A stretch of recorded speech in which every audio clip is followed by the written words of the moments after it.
জামাত ক্ষমতায় গেলে নাকি শরিয়া কায়েম করবে না, এই জাতীয় একটা কথা বলা হয়েছে না? ওদেরকে ধরে জিজ্ঞেস করেন, পাগল শরিয়া বলতে বুঝিস কি? আগে ক্লিয়ার কর। শরিয়া মানে খালি চোরের হাত কাটা? শরিয়া মানে খালি কেউ জিনা করলে পাথর মেরে মেরে ফেলা?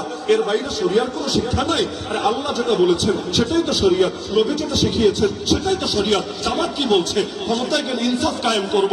ইনসাফ কি শরিয়াত না? বৈষম্য দূর করব, এটাকে শরিয়াত না? গরিব দুঃখীর হক আদায় করব, এটাকে শরিয়াত না? নারীদের ইজ্জত নিয়ে কাউকে ছিনিয়ে মেরে খেলতে দেবো না, এটা শরিয়াত না?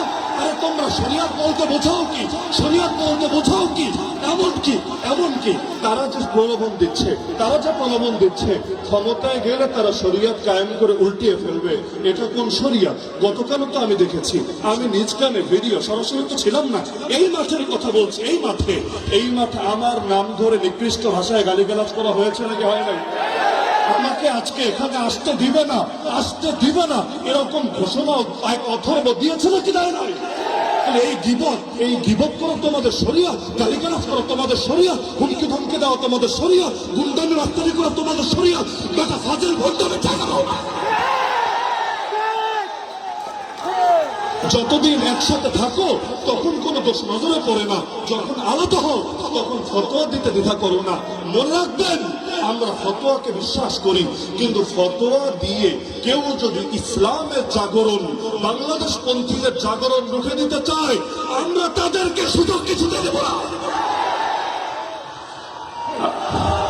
আমার সর্বশেষ পয়েন্ট, ভোট হলো আমানত, ভোট হলো ওয়াকালত, ভোট হলো সুপারিশ।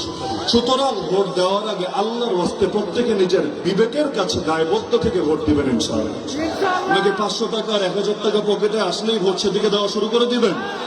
কেউ যদি টাকার বস্তা নিয়ে নামেও, ইতিমধ্যে হয়তো নেমে গিয়েছেও, টাকার বস্তা নিয়ে নামলেও যদি আপনাদেরকে 500-1000 দিয়ে বলে এটা হাদিয়া দিলাম, ভোটটা আমাদেরকে দিয়ে দিও, আপনি মাথার মধ্যে রাখবেন, হাদিয়াই যদি দাও, ঘোষণা হাদিয়াই যদি দাও, হাদিয়া দেওয়া সুন্নাত, হাদিয়া নেওয়া সুন্নাত, কিন্তু হাদিয়ার তো আর বিনিময় হয় না।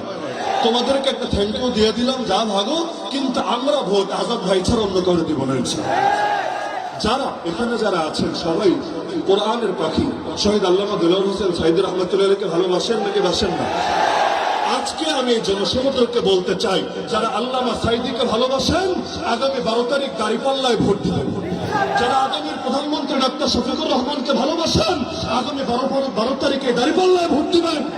যারা কওমি অঙ্গনে সবচাইতে বলিষ্ঠ কণ্ঠস্বর শেখুল হাদিস আল্লামা মামুনুল হক সাহেবকে ভালোবাসেন, তার প্রতিনিধিত্ব একটু আগে বলে গেলেন হযরত ওবায়দুল কাদের নদভী সাহেব, আপনারাও দাঁড়িপাল্লায় ভোট দিবেন। যারা আমাকেও ভালোবাসেন প্রত্যেকে দাঁড়িপাল্লায় ভোট দিবেন।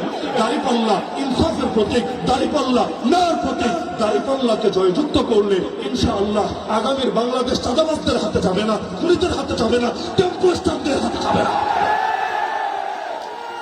আল্লাহ আমাদের সবাইকে 12 তারিখ বিজয় অর্জন করে বিজয়ের মিছিল করতে করতে ঘরে ফেরার তৌফিক দান করুন। আজকে সর্বশেষ দিনের সর্বশেষ নির্বাচনের জনসভায় এই আলাপটা আমি রেখে গেলাম, এবং পরবর্তীতে আসবো সেটা মিষ্টি খেতে ইনশাআল্লাহ। বিজয়ের মিষ্টি খাওয়াবেন তো ইনশাআল্লাহ।